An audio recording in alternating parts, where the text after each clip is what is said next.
여러분 안녕하십니까? 뉴스타트 2부 시작합니다. 홍명보 감독이 이끄는 축구대표팀이 이라크를 원정에서 꺾고 내년 북중미 월드컵 본선 진출을 확정했습니다. 11회 연속 월드컵 본선 진출입니다. 취재기자 연결합니다. 이대건 기자, 예상대로 폭염 속에 진행됐던 원정 경기라서 초반에는 쉽지 않았죠?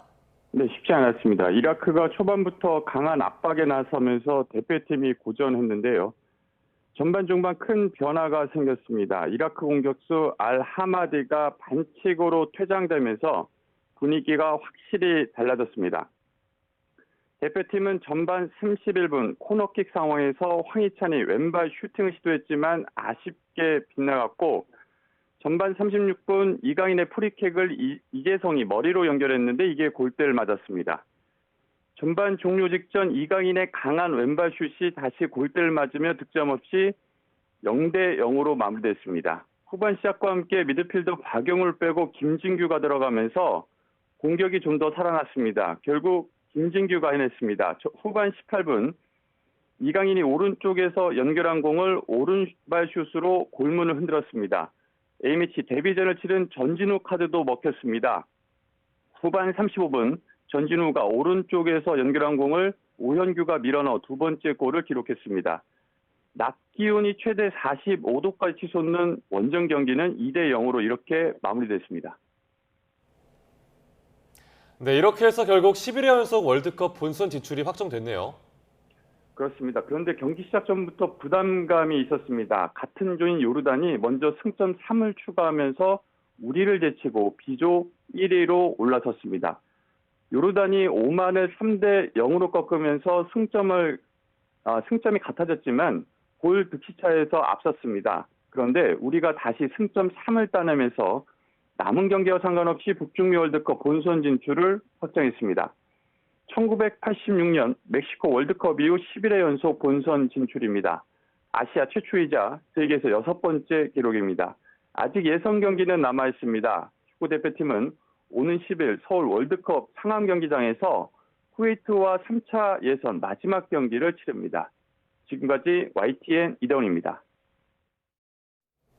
관세 협상을 놓고 갈등을 빚던 트럼프 미국 대통령과 시진핑 중국 국가주석이 밤사이 전화통화를 갖고 후속 협상에 들어가기로 뜻을 모았습니다.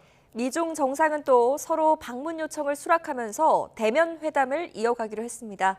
워싱턴 연결해서 자세한 내용 들어봅니다. 권주기 특파원, 미중 정상 간의 통화가 마침내 이루어졌습니다. 갈등이 조금 해소가 될까요? 네, 트럼프 대통령은 시진핑 주석과의 통화로 이 복잡한 문제들을 바로잡았다고 말했습니다. 1시간 반 동안 좋은 대화를 나눴다며 매우 긍정적인 결론을 도출했다는 겁니다. 들어보시죠.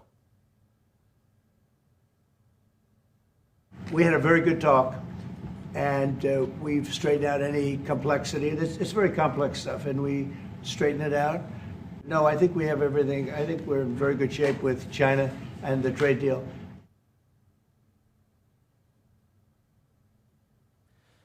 그동안 미국은 최근 제네바 합의에도 불구하고 중국이 히토류 수출 통제를 풀지 않고 있다고 비판해왔는데 이 부분도 복잡성이 해소됐다고 밝혔습니다. 그러면서 베센트 재무장관을 대표로 세워서 곧 협상을 재개할 거라고 예고했습니다. 또 두 정상이 서로 초청에 응했다며 머지않아 대면 회담을 기대한다고 말했습니다. By the way, he invited me to China, and I invited him here. We've both accepted. So I'll be going there with the First Lady at a certain point, and he'll be coming here hopefully with the First Lady of China. 네, 그런데 관세 말고 타이완 문제와 중국 유학생 문제도 함께 다뤄졌다고요? 네, 트럼프 대통령은 SNS를 통해서 주로 무역 문제를 논의했다고 말했지만 중국 관영 매체 보도 내용은 달랐습니다. 시 주석은 미국이 타이완 문제를 신중하게 처리할 것을 요구했고 트럼프 대통령도 하나의 중국 정책을 이행하겠다고 답했다고 신화통신이 전했습니다. 또 트럼프 대통령이 중국 학생의 미국 유학을 환영한다고 밝혀 유학생 비자 취소 문제가 해소될 가능성을 시사한 것으로 읽혔습니다. 관련해서 백악관에서 질문이 나왔는데 트럼프 대통령은 중국 유학생은 문제가 없지만 대학 당국이 유학생 명단을 제출해야 한다는 기존 입장을 굽히지 않았습니다. 네, 그런데 아직 이재명 대통령과 트럼프 대통령 통화가 이루어지지 않았습니다. 언제쯤 가능할까요? 트럼프 대통령은 어제 러시아에 이어서 오늘 중국 정상과 통화를 이어갔습니다. 최대 현안으로 꼽히는 우크라이나 전쟁과 관세 문제를 놓고 각각 2시간과 1시간 반 동안 장시간 전화 통화를 한 겁니다. 이재명 대통령과 당선 축하 전화를 언제 할지 아직 미국에서 전해진 내용은 없지만 취임 사흘째를 맞은 만큼 머지않아 이 통화가 이루어질 수 있다는 관측입니다. 트럼프 대통령은 오전에 이 독일 총리와 정상회담에 이어 지금은 경찰 노조와 회의를 이어가고 있는데 이후에는 이 공식 일정이 잡혀 있지 않아 한국 시간으로 오전에 통화가 가능할 수도 있습니다. 대통령실은 시차와 여러 일정 문제를 고려해서 조율 중이라며 빠른 시간 내에 확정될 것이라고 밝혔습니다. 지금까지 워싱턴에서 전해드렸습니다. 교착 상태에 빠졌던 미중 무역 협상이 이번 양국 정상의 전화 통화를 계기로 극적인 대타협까지 성사될지 관심이 커지고 있습니다. 트럼프 대통령은 매우 긍정적인 결론을 끌어냈다고 강조하지만 구조적인 문제까지 해결하기는 쉽지 않을 것이란 분석도 나옵니다. 왜 그런 것인지 권영희 기자가 보도합니다. 고율 관세 부과를 90일 미루고 협상을 벌이고 있는 미국과 중국에는 핵심 쟁점이 몇 가지 있습니다. 중국이 지식재산권을 제대로 보호하지 않는 것은 미국의 오랜 불만 사항입니다. 중국에서 사업을 하려면 현지 합작이 필수고 이 과정에서 핵심 기술을 이전하도록 요구하는 것도 미국은 경쟁력 손실을 우려합니다. 미국은 중국이 특정 산업에 대규모 보조금을 제공해 시장을 왜곡하고 공정 경쟁을 저해야 한다고 비난합니다. 중국은 세계 최대 무역국으로 글로벌 신뢰 확보가 필요해 일부 개선이 이루어질 수도 있습니다. 그러나 공산당 중심의 경제 개입 모델은 중국의 국가 전략으로 쉽게 바뀌지 않을 가능성이 큽니다. 결국 미국은 체제 문제를, 중국은 실리적 조정을 원한다는 큰 차이가 있습니다. 이 때문에 세부 사항을 협상하는데 몇 달이 아니라 몇 년도 걸릴 수 있습니다. I mean, look, the relationship is very tense between Beijing and Washington right now. If there's one place in the world that is more pessimistic about the future of U.S.-China relations than Washington, it's Beijing. 90일 동안 협상하면서 오히려 갈등이 다시 불거질 수도 있습니다. 중국에 대한 공급망 의존도가 높은 미국의 고민이 여기에 있습니다. 이때 미국이 다시 전면전을 재개한다면 세계 경제는 돌이킬 수 없는 경랑에 빠지게 됩니다. There's not an economist alive who thinks that the economy isn't facing enormous and unnecessary risks. 협상 과정에서 자국 이익만 챙기는 데서 벗어나 신뢰와 지속적인 협상 체계를 구축하고 다자간 규범 정립을 함께 논의하는 것이 필요합니다. YTN 권영입니다. 이재명 대통령이 지난 정부에서 임명된 장관들이 참석한 가운데 첫 국무회의를 주재했습니다. 이 대통령은 국민을 위한 책임 있는 자세를 당부하며 해수부 부산 이전 등 주요 공약들의 빠른 이행을 주문했습니다. 김태민 기자입니다. 이재명 대통령이 취임 후 이틀 만에 첫 국무회의를 주재하며 지난 정부에서 임명된 장관들과 마주 앉았습니다. 참석자들 사이에서 흐르는 묘한 긴장감을 의식한 듯 이런 말도 건넸습니다. 좀 어색하죠? 우리 좀 웃으면서 합시다. 이 대통령은 당분간 이어질 어색한 동거에도 어려운 국민 상황을 먼저 생각해달라며 책임 있는 자세를 당부했습니다. 국민들은 어쨌든 어려운 상황에서 고생을 하십니다. 그러니까 최대한 저는 그 시간을 좀 줄이고 싶고 현재 여러분들이 또 헌법기관으로서 또 법률에 의해서 하실 일들이 또 있지 않습니까? 국정 현안 파악을 위한 회의는 경제 분야 보고만 4시간 가까이 이어지며 점심으로 김밥 도시락이 공수되기도 했습니다. 이 대통령은 AI 정책 관련 보고를 받던 중 행정 편의주의에서 벗어나야 한다며 공무원 사회에 뼈 있는 말을 남겼습니다. 대선 과정에서 제시한 주요 공약을 빠르게 이행해달라는 주문도 빼놓지 않았습니다.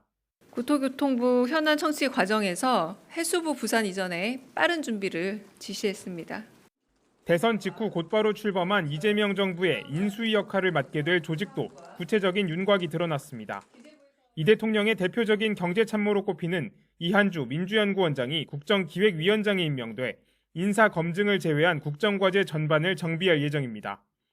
이재명 대통령은 이어지는 연휴에도 국정 현안 파악을 최우선 과제로 두고 당분간 숨 돌릴 틈 없이 바쁜 일정을 소화할 전망입니다. YTN 김태민입니다. 집권 여당이 된 더불어민주당은 대선 전부터 예고한 대로 이른바 3대 특검법을 통과시켰습니다. 국민의힘은 혈세 낭비이자 형평에 어긋나는 일이라며 반발했지만 이재명 대통령은 곧바로 법안을 공포할 전망입니다. 김다현 기자입니다. 이재명 정부가 출범하고 처음으로 국회를 통과한 주요 법안은 이른바 3대 특검법입니다. 민주당이 대선 전부터 처리를 예고한 내란 특검법과 김건희 여사 특검법, 순직 해병 특검법으로 거대 여당 주도로 무난하게 국회 문턱을 넘었습니다. 가결되었음을 선포합니다. 내란 특검법은 윤석열 전 대통령의 12.3 비상계엄 선포를 둘러싼 범죄 의혹 11가지가 수사 대상입니다. 애초 원안은 파견 검사를 40명까지 임명할 수 있게 했지만 민주당은 본회의에서 60명까지 임명할 수 있도록 수정안을 내 처리했습니다. 수정안은 원안과 대비해 내란 및 그 은폐, 방조 혐의에 대해 철저하고 신속한 수사를 위해 수사 인력을 증원했습니다. 김건희 여사 특검법은 도이치모터스 주가 조작 의혹과 명품 가방 수수 의혹 등 모두 16개 수사 대상을 적시하고 있습니다. 순직 해병 특검법은 지난 2023년 7월 발생한 해병대원 순직 사건 수사 외압과 은폐 의혹 전반을 특검 수사 대상으로 정하고 있습니다. 앞서 내란 특검법은 2차례, 김건희 여사 특검법은 4차례, 순직 해병 특검법은 3차례 국회를 통과했다가 윤석열 정부의 제의 요구, 즉 거부권 행사로 폐기됐습니다. 국민의힘은 특검 법안들이 이재명 정부의 첫 약속인 통합과 거리가 멀 뿐만 아니라 혈세 낭비이고 이 대통령의 방탄 법안과 균형이 맞지 않는다고 반발했습니다. 이재명 대통령은 하던 재판도 멈추고 다른 사람들은 검찰, 경찰, 공수처, 특검 수사까지 연속으로 받으라는 것은 형평에 어긋납니다. 국민의힘 반발에도 불구하고 이재명 대통령이 취임한 만큼 3대 특검법은 그대로 공포되리란 전망입니다. 특검법 공포 뒤엔 특검 후보자 추천과 임명 등 특검 수사 준비 절차가 진행될 것으로 보입니다. YTN 김다현입니다. 대통령실은 국회 본회의를 통과한 이른바 3대 특검법이 국민 지지를 받고 있다며 거부권을 쓸 필요가 없다는 입장을 밝혔습니다. 이재명 대통령은 앞서 한덕수 국무총리가 대통령 권한대행 시절 지명한 헌법재판관 후보자 2명에 대해서도 지명을 철회했습니다. 이준엽 기자입니다. 대통령실은 국회 문턱을 넘은 최상병과 내란, 김건희 특검법, 이른바 3대 특검법은 전혀 무리하지 않고 매우 요구된다고 평가했습니다. 내란 종식 과정이나 윤석열 정부의 여러 가지 문제점을 파악할 수 있어 많은 국민의 지지를 받고 있다는 겁니다. 국무회의 과정을 지켜봐야 하지 않겠느냐면서도 제2요구, 즉 거부권을 쓸 이유는 매우 적지 않겠느냐고 예상했습니다. 다만 대통령실은 여당이 추진하는 대법관 증원 문제에 대해서는 대통령 일정과 시급한 현안 파악 등에 집중하고 있어 논의한 바가 없다고 선을 그었습니다. 이런 가운데 이재명 대통령은 한덕수 전 국무총리가 대통령 권한대행 시절 지명에 위헌 논란을 빚은 이완규, 함상훈 헌법재판관 후보자 지명을 철회했습니다. 이재명 대통령은 한덕수 전 국무총리가 권한 없이 했던 이완규, 함상훈에 대한 지명을 철회했습니다. 이 대통령은 국무회의에서 산불 재해 예방을 위한 행정안전부 산림청사의 협업과 산불 진화 헬기 추가 도입 가능성을 검토하라고 지시하는가 하면 NSC 회의가 열리는 지하벙커에서 개최된 안전치안 점검 회의에서는 여름철 풍수해, 폭염, 대형 산불 피해 대책을 논의하는 등 재난안전 문제에도 주력했습니다. 관련 공무원들의 무관심, 부주의 이런 것들 때문에 목숨을 잃거나 특히 집단적 참사를 겪거나 그런 일은 절대 생기지 않도록 대통령실이 거부권을 쓸 필요가 없다고 밝힌 만큼 3개 특검법은 이르면 다음 주 국무회의에서 공포될 가능성이 큽니다. YTN 이준엽입니다.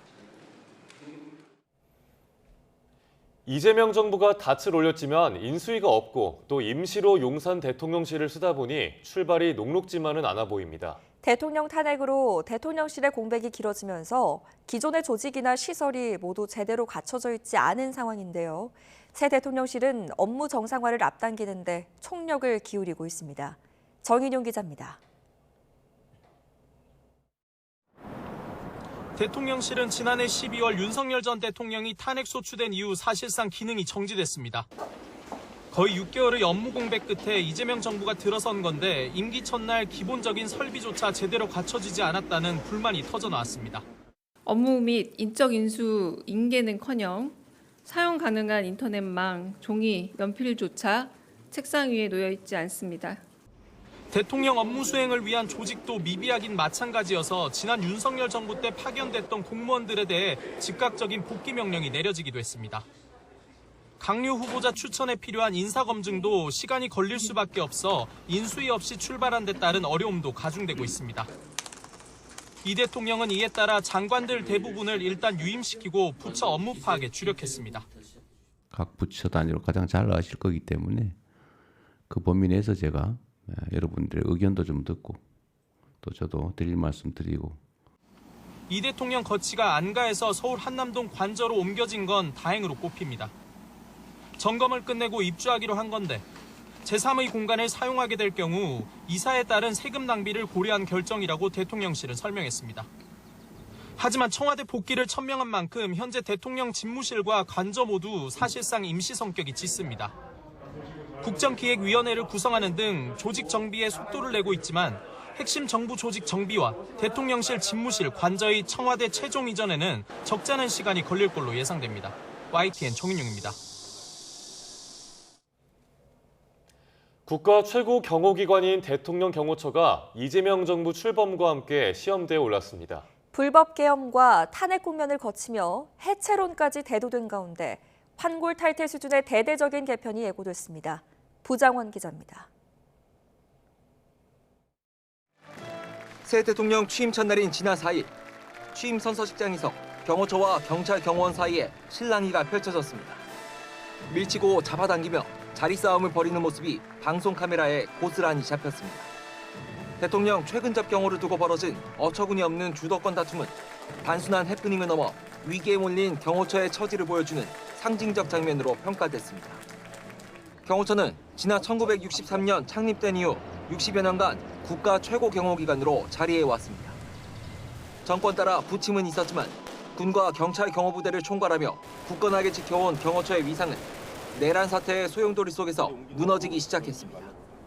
윤석열 전 대통령 체포 저지에 앞장서며 사병 집단으로 전락했다는 오명을 뒤집었었고 경호처 업무를 경찰로 이관하는 이른바 경호처 해체법마저 발의되며 조직 폐지를 걱정해야 할 처지에 몰렸습니다. 이재명 대통령 당선으로 위기는 정점으로 치달았습니다. 이 대통령은 후보 시절 경호처를 축소하고 통제는 강화하겠다고 공약했는데 당선되자마자 곧바로 경고장을 날렸습니다. 경호처에 내란 동조 세력이 남아있을 수 있는 만큼 인사검증이 필요하다는 취지로 당분간 경찰 경호대가 대신 자신을 근접 경호하게 한 겁니다.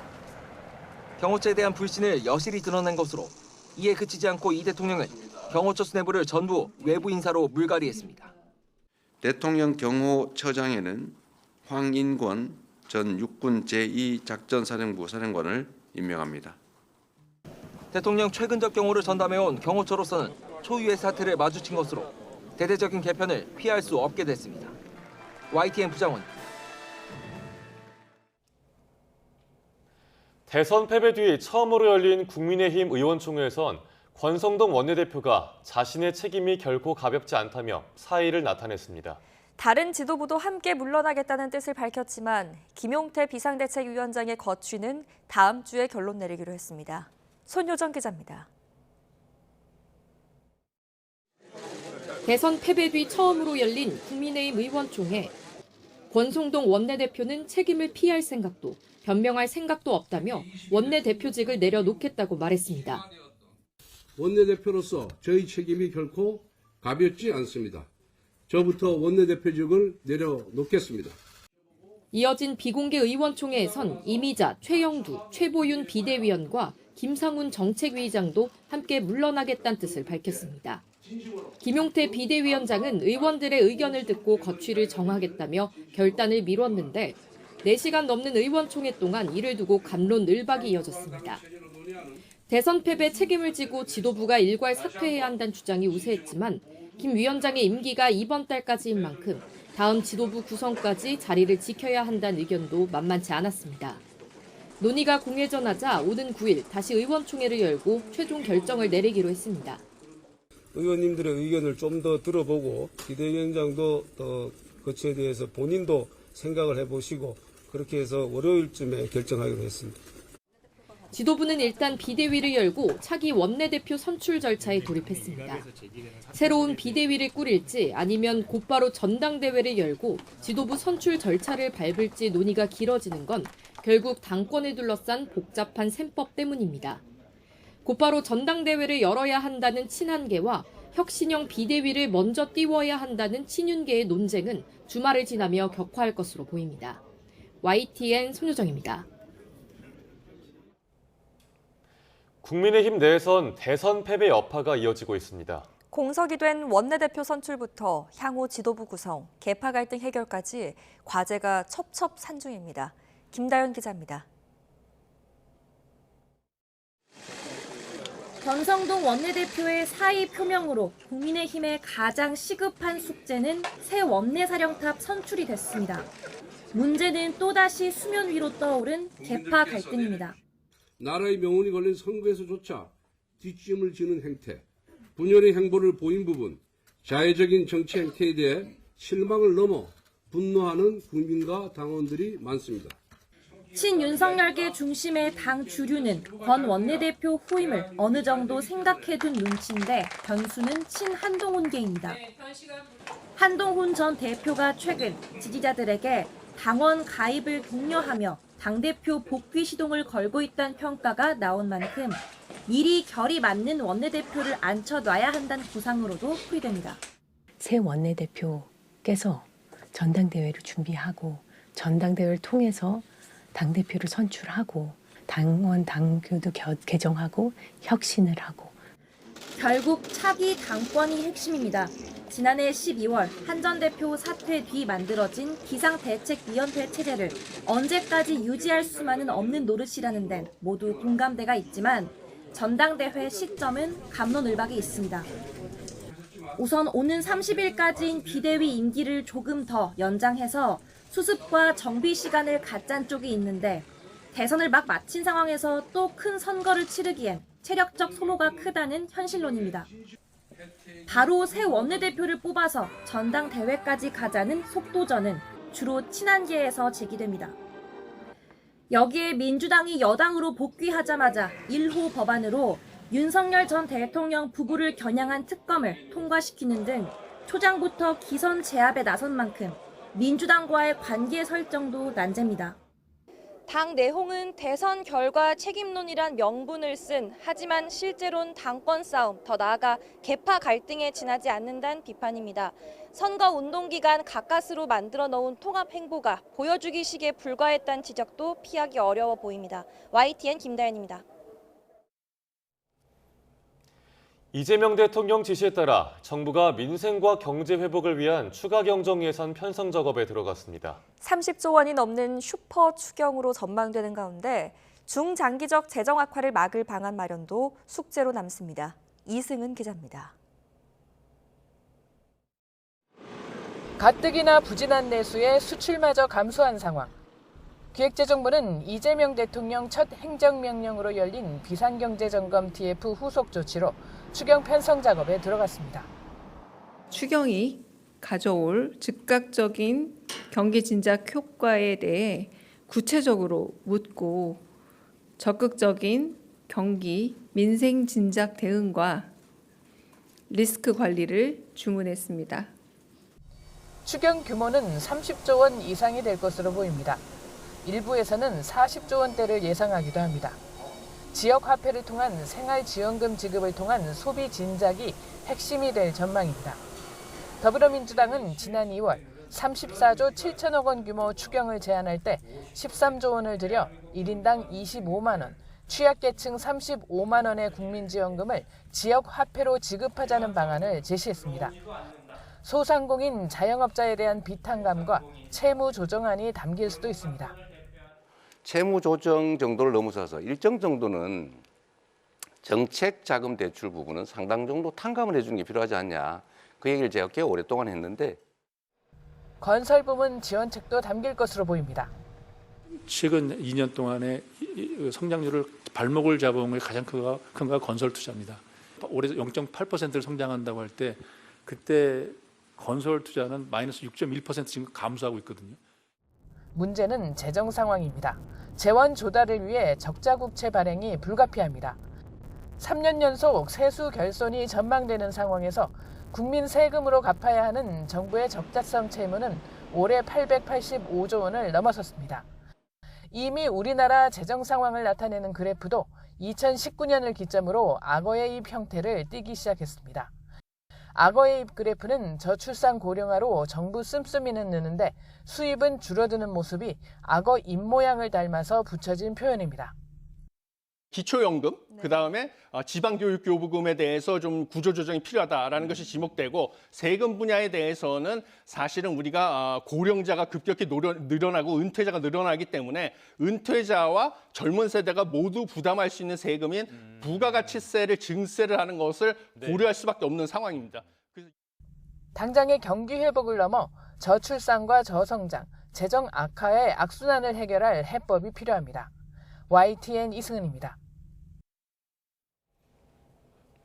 이재명 정부가 출범하자마자 미국과의 관세 협상이라는 통상외교 시험대에 올랐습니다. 트럼프 대통령의 거센 관세 압박 속에 어떤 해법을 내놓을지 주목됩니다. 최아영 기자가 보도합니다. 이재명 대통령이 취임한 날, 트럼프 행정부는 최상의 제안을 가져오라며 협상 독촉장을 보냈습니다. 이와 함께 예고했던 대로 철강 알루미늄에 부과된 관세 25%를 50%로 2배 인상했습니다. 트럼프발 관세 압박 속에 우리 경제의 버팀목인 수출은 넉 달 만에 고꾸라졌고 대미 관세 협상은 새 정부의 첫 통상과제가 됐습니다. 앞서 지난 정부는 관세 폐지를 목표로 미국과 다음 달 8일까지 협상하기로 약속했습니다. 이 과정에서 미국이 국민 정서상 민감한 소고기와 쌀 수입 규제 완화 등을 요구하면서 새 정부는 미국과 동시에 국민을 설득해야 하는 과제에 직면했습니다. 비관세 조치들을 좀 합리적으로 검토를 하고 좀 지렛대로 삼아서 상호 관세 원점화에 기여하도록 이렇게 하는 것이 좋지 않을까. 그럼에도 불구하고 충분히 국민들에게 설명하고 설득하는 과정이 필요해 보입니다. 여기에 트럼프 대통령이 참여를 압박한 알래스카 액화 천연가스 사업에 뛰어들지도 결단을 내려야 합니다. 다만 이 대통령은 후보 시절 대미 관세 협상을 서두르지 않겠다는 의지를 내비쳐왔습니다. 협상 시한이 한 달밖에 남지 않은 만큼 빠른 타결보다는 지도자 교체라는 특수한 상황을 들어 시한을 늦출 가능성도 거론됩니다. 또 우리가 맨 먼저 나서서 서둘러서 협상을 조기 타결할 필요는 없을 것 같습니다. 대미 관세 협상에 있어서도 국익 중심의 실용 외교를 강조했던 이 대통령. 새 정부가 첫 통상 과제를 어떤 식으로 풀어갈지 관심이 쏠립니다. YTN 최아영입니다. 경찰은 윤석열 전 대통령이 김성훈 전 경호처 차장에게 비화폰 관련 정보를 삭제하라고 지시한 정황을 확보해 수사를 벌이고 있습니다. 윤 전 대통령에게 증거인멸교사 혐의가 추가로 적용될 수 있다는 분석도 나오는데 내란 특검 출범 전 전직 대통령으로서 처음으로 경찰 소환 조사를 받게 될지에 관심이 쏠립니다. 보도에 양동훈 기자입니다. 경찰은 비상계엄 선포 3일 뒤인 12월 6일 윤석열 전 대통령과 홍장원 전 국정원 1차장, 김봉식 전 서울경찰청장의 비화폰 정보가 삭제된 사실을 확인했습니다. 하루 뒤인 12월 7일에는 윤 전 대통령이 김성훈 전 경호처 차장과 통화한 사실도 드러났습니다. 이 통화에서 윤 전 대통령은 비화폰 관련 보안 조치가 필요하다는 취지로 김 전 차장에게 말한 것으로 전해졌습니다. 이후 김 전 차장이 실무진에 통화 내용을 전달했지만 정보 삭제 조치가 이뤄지지는 않은 것으로 확인됐습니다. 김 전 차장 측은 보안 장비에 보안 사고가 발생했을 경우 당연히 정보 삭제 등 보안 조치를 해야 한다며 그마저도 증거인멸 우려가 있다는 실무진 보고에 시행하지 않았다고 항변했습니다. 지난해 12월 6일에 있었던 정보 삭제의 경우에는 그런 일이 있었는지조차 모른다고 강조했습니다.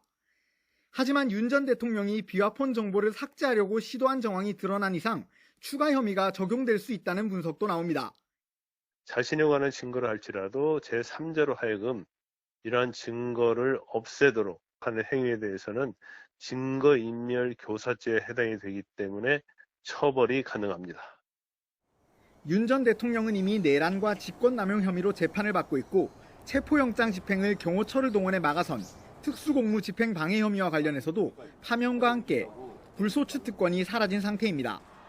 내란 특검 수사팀이 출범하기 전 경찰이 윤 전 대통령을 직접 불러 조사할 경우 경찰 소환 조사를 받는 최초의 전직 대통령이 될 수 있습니다. YTN 양동훈입니다. 국군 방첩사령부 간부가 계엄 당일 이재명 대통령과 한동훈 당시 국민의힘 대표 그리고 우원식 국회의장을 체포하라는 지시를 받았다고 법정에서 증언했습니다. 서울중앙지방법원은 어제 조지호 경찰청장과 김봉식 전 서울경찰청장 등의 내란 중요임무종사 혐의 공판을 열고 신동걸 방첩사 소령에 대한 증인신문을 진행했습니다. 신 소령은 지난해 12월 3일 밤 김대우 방첩사 수사단장으로부터 출동 지시를 받았다면서 김 단장이 신 소령 등을 팀장으로 출동팀을 짠 뒤 각 팀이 인계받아야 할 정치인을 얘기했다고 말했습니다. 또 수사관 4명과 함께 방검복과 포승줄 등 장비를 지급받았다고 강조했습니다. 쌍방울 그룹의 불법 대북 송금에 관여하고 수억 원의 뇌물을 받은 혐의로 재판에 넘겨진 이화영 전 경기도 평화부지사에게 실형이 확정됐습니다. 사건이 발생했을 당시 경기도지사였던 이재명 대통령도 별도로 재판에 넘겨진 상태인데요. 권준수 기자가 보도합니다. 쌍방울 그룹의 800만 달러 불법 대북 송금에 관여한 혐의 등으로 기소된 이화영 전 경기도 평화부지사에게 징역 7년 8개월이 확정됐습니다. 이 전 부지사는 김성태 전 쌍방울 회장에게 북한으로 대신 돈을 보내도록 하고 쌍방울 그룹으로부터 법인카드와 차량 등을 제공받아온 혐의를 받습니다. 앞서 1심과 2심 법원은 이 전 부지사의 요청이 없었다면 김 전 회장이 북한 인사를 접촉하지도 않았을 것이고 대북 사업을 결정하지 않았을 거라며 이 전 부지사의 주도로 북한에 돈이 흘러간 거로 봤는데 대법원 판단도 다르지 않았습니다.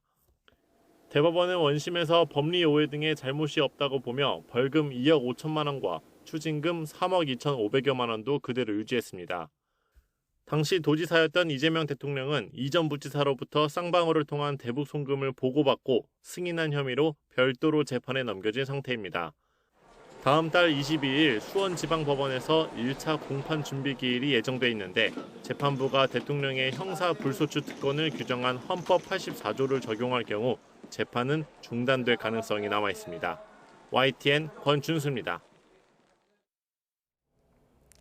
녹조로 인해 전국의 강과 호수에 발령됐던 조류경보 일수가 지난해 역대 최다였던 사실이 YTN 취재로 확인됐습니다. 한 해 전보다 70% 가까이 발령일이 증가한 건데요. 기후온난화 탓인지 올해는 최악이었던 지난해보다도 첫 조류경보가 20여일 빨리 발령돼 벌써부터 심각한 상황을 예고하고 있습니다. 이문석 기자입니다.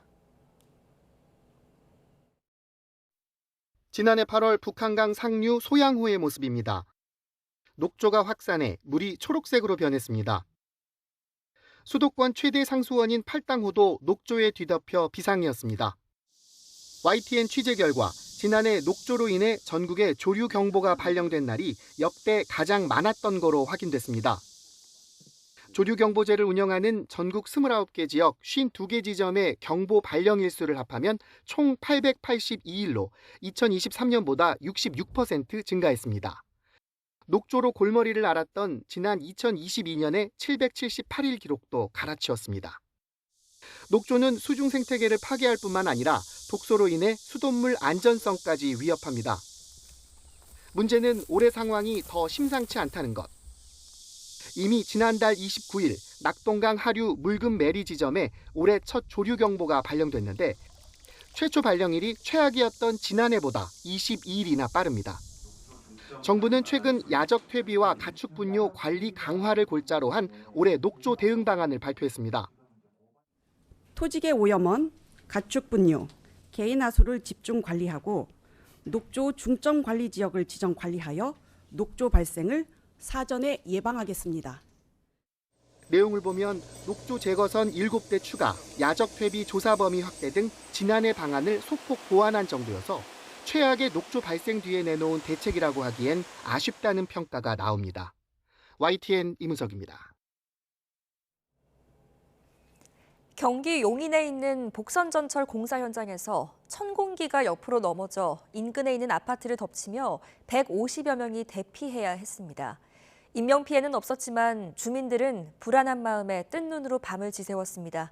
김태원 기자입니다. 마치 이삿짐을 옮기는 크레인 같지만 아래를 보면 차체가 금방이라도 넘어갈 듯 아슬아슬하게 기울어져 있습니다. 어젯밤 10시 10분쯤 경기 용인시 서천동의 복선전철 공사 현장에서 집안을 뚫는 건설기계인 천공기가 옆으로 넘어져 15층짜리 아파트를 덮친 겁니다. 천공기 상단부가 아파트 벽면에 기댄 모습으로 쓰러져 있습니다. 사고 충격으로 꼭대기층 세대의 창문이 깨지고 외벽 일부도 파손됐습니다. 70톤짜리 대형 중장비가 꺾여 아파트에 부딪히면서 충격도 컸던 것으로 전해집니다. 갑자기 쿵 하는 폭발음 같은 게 많이 여러 지진 같은 진동이 좌우를 심하게 건물이 휘청휘청하는 정도의 느낌이 왔고 지하에서 뭔가 잘못 터져서 지금 건물이 무너지나 보다 생각했어요. 다친 사람은 없었지만 한밤중에 일어난 아찔한 사고로 150여 명이 급히 대피했고 주민들은 임시 거처인 숙박업소에서 뜬 눈으로 밤을 지새워야 했습니다. 지자체와 소방당국은 대형 크레인들을 동원해 천공기를 해체한 뒤 현장을 수습한다는 계획입니다. 또 이번 사고로 해당 아파트의 구조적 문제는 없는 것으로 확인됐지만 주민들이 안심할 수 있도록 특별안전점검을 벌이기로 했습니다. 육안으로 점검했을 때 구조적인 문제는 없다고 판단됐지만 그래도 이제 입주민들을 완벽하게 안심시키기 위해서는 그 정밀 안전 진단을 받음으로써 경찰도 주민들과 공사 현장 관계자 등을 상대로 구체적인 사고 경위를 조사할 방침입니다. YTN 김태원입니다.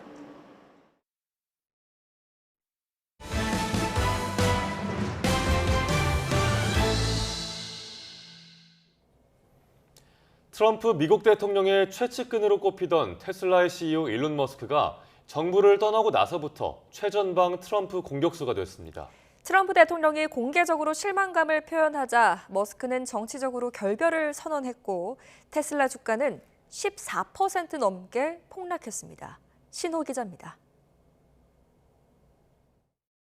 4살짜리 아들을 백악관 대통령 집무실에 데려가고 장관 회의에 모자 2개를 겹쳐 쓰고 장난스럽게 등장하는가 하면 Well, Mr. President, you know they say I wear a lot of hats. It's true. Even my hat has a hat.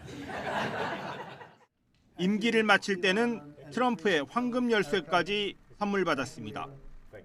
Today it's about a man named Elon, and he's one of the greatest business leaders and innovators the world has ever produced.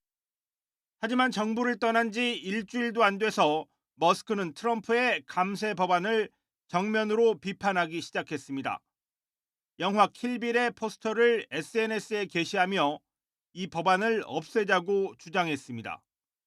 머스크의 공격에 트럼프 대통령은 공개적으로 강한 실망감을 표현했습니다.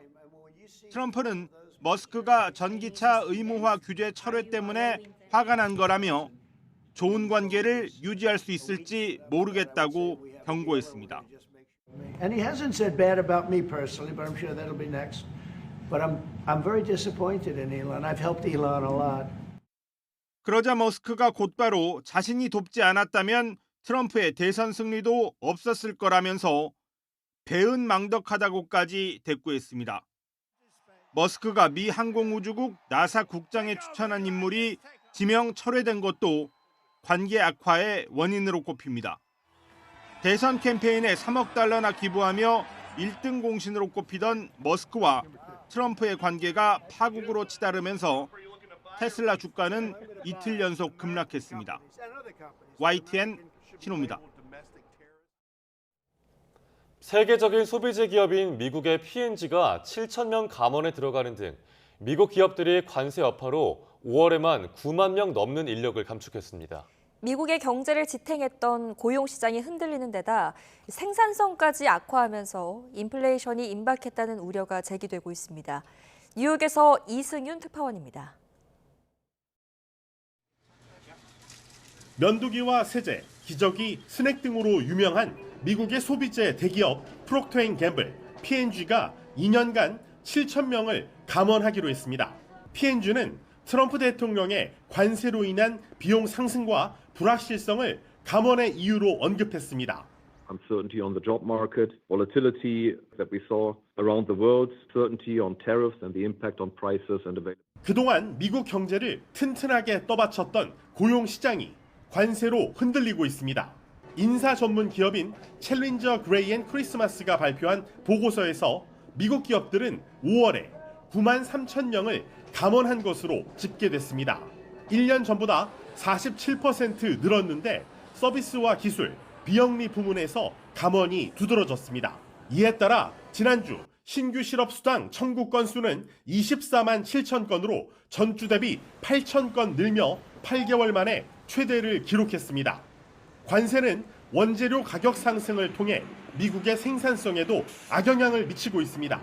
미국의 비농업 부문 생산성은 연율 기준으로 1.5% 줄며 2022년 2분기 이후 최대의 감소를 기록했습니다. 반면 단위 노동 비용은 연율 기준 6.6% 올랐는데 기업들은 통상 이럴 때 제품 가격에 비용 상승분을 전가하는 만큼 물가 상승으로 이어질 전망입니다. 이에 미국의 중앙은행격인 연방준비제도의 아드리아나 쿠글러 이사는 인플레이션이 고용 악화보다 더 위험해지고 있다며 현재의 기준 금리를 유지하는 게 적절하다고 진단했습니다. 뉴욕에서 YTN 이승윤입니다.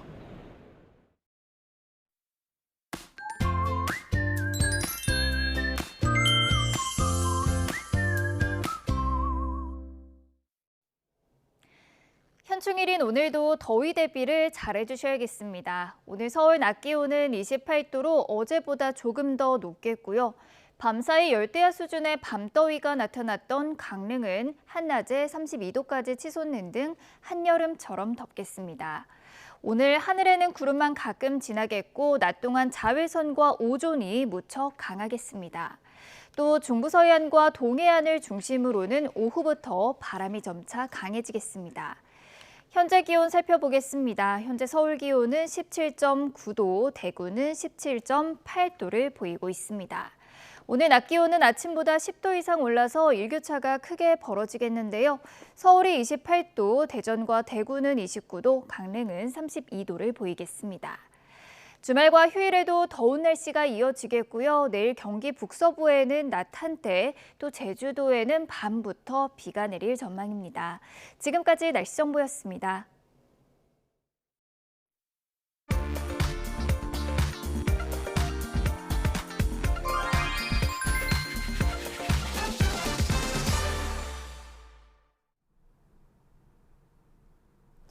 제70회 천충일이자 법적 공휴일인 금요일은 지방 방향으로 정체가 집중될 전망입니다. 특히 오전 11시에서 정오 무렵 가장 혼잡할 것으로 예상하고 있는데요. 이 시각 고속도로는 벌써부터 지방 방향의 정체가 시작돼 빠른 속도로 증가하고 있습니다. 가장 먼저 시작된 52번 광주 원주고속도로 원주 쪽으로 초월터널 빠져나가기 힘겨운 흐름이고요. 다음으로 60번 서울 양양고속도로 양양 쪽, 강인에서 남양주 요금소 부근, 그리고 화도에서 서종 부근까지 계속해서 정체길이 증가합니다.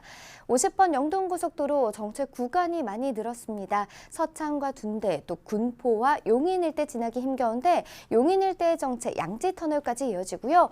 여주 분기점 부근도 급격하게 어려워지는 이유 사고 영향받았기 때문입니다. 한편 충청 이남으로 가는 길 15번 서해안고속도로 목포 쪽의 정체가 더 먼저 길어지고 있는데요.